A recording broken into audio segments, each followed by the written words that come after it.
Hoje eu li uma parte bem interessante aqui do livro, de Daniel Goleman,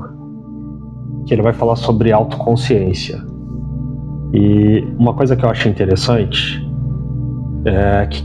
quem lê sempre a Bíblia, quem gosta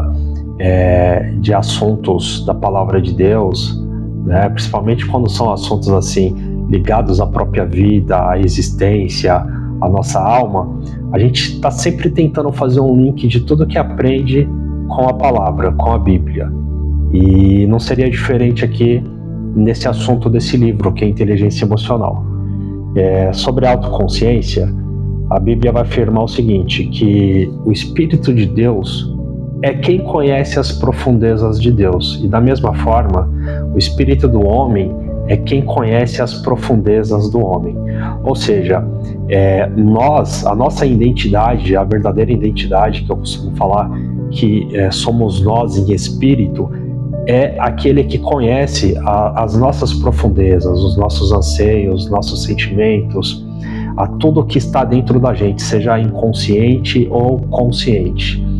E a afirmação da palavra de Deus é essa, que esse Espírito, nós conhecemos as profundidades desse tabernáculo.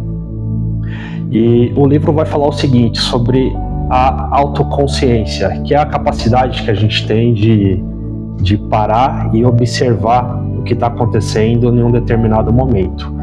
Essa passagem do livro, ela traz até uma pesquisa de uma psicóloga que ela distribuiu bips para alguns participantes de um projeto que ela estava trabalhando, e esses participantes, a cada hora do dia esse bip tocava e eles paravam para analisar e refletir sobre o que estavam sentindo naquele momento, e então eles anotavam. Isso para ir exercitando a capacidade de perceber o tempo todo o que passa no nosso coração, né? E ligando isso a uma outra passagem bíblica que vai dizer o seguinte, que o príncipe deste século, ele cegou o entendimento dos homens para que a luz do evangelho não resplandecesse sobre eles. Então, mais uma vez aqui a gente tem uma confirmação de que é o nosso espírito que observa tudo, que compreende o nosso interior, que pode observar tudo o que está acontecendo e tomar uma decisão sobre o que fazer. Então, o nosso espírito é como se ele tivesse ali, é claro que se a gente começar a exercitar dessa forma, mas é como se ele tivesse um painel onde ele tem a oportunidade de observar tudo o que está acontecendo assim em tempo real, e aí ele decidir sobre permanecer ou não em um tipo de sentimento ou emoção negativa. Então, todos esses assuntos que o livro traz, né, embora ele fale um pouco sobre a parte mecânica do corpo, de como funcionam as reações, ele também vai trazer partes que estão ligadas à alma, aos sentimentos das pessoas. E aí tem um detalhe que eu acho legal, porque ele fala sobre a autoconsciência.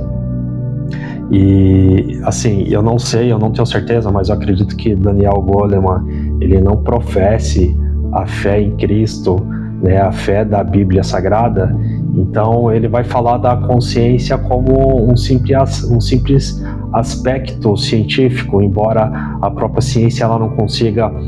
explicar exatamente o que é a consciência, só consegue falar que a consciência está ali nas pessoas e é ela quem observa, mas a gente traz isso para o campo espiritual, o campo da palavra de Deus, e a gente aprende com mais profundidade, porque como eu costumo afirmar,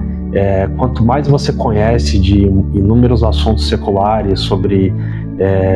todas as áreas do conhecimento, seja geografia, ciência, seja medicina, história, enfim, quanto mais você conhece sobre tudo, ao voltar e ler a Bíblia, a tua profundidade será cada vez maior. Então, esse aqui é um assunto que estudando e observando aqui, examinando com os detalhes que o escritor traz aqui pra gente, ao ler a palavra de Deus, você pode mergulhar ainda mais fundo,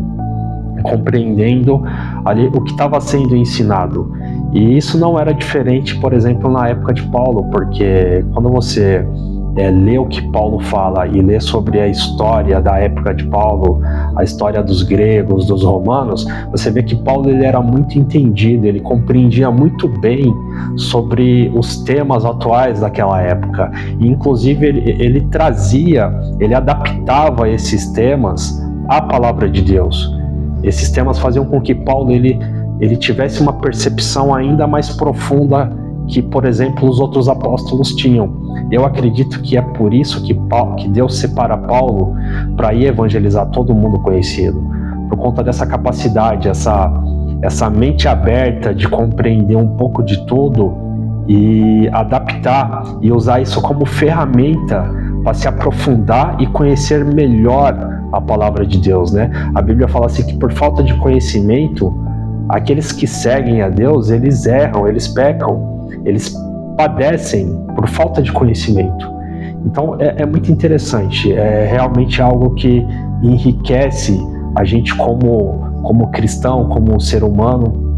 porque isso vai trazendo uma bagagem maior, isso vai construindo uma mente cada vez mais forte. E como eu já disse em outro vídeo, não lembro se foi aqui no Instagram ou no YouTube, mas a nossa mente ela funciona como alguém que guarda o coração, alguém que se fortalece em experiências próprias e experiências teóricas e cuida do coração, porque toda vez que alguma coisa nova chega, a mente ela vai fazer tanto um Google interno quanto do próprio conhecimento teórico e vai decidir se rebate ou não aquela informação, e isso faz com que proteja a nossa alma, o nosso interior. Então fica a dica, a gente ler de tudo, conhecer de tudo um pouco, enriquece muito e faz com que você mergulhe cada vez mais profundo naquilo que é o conhecimento que Deus quer que você tenha.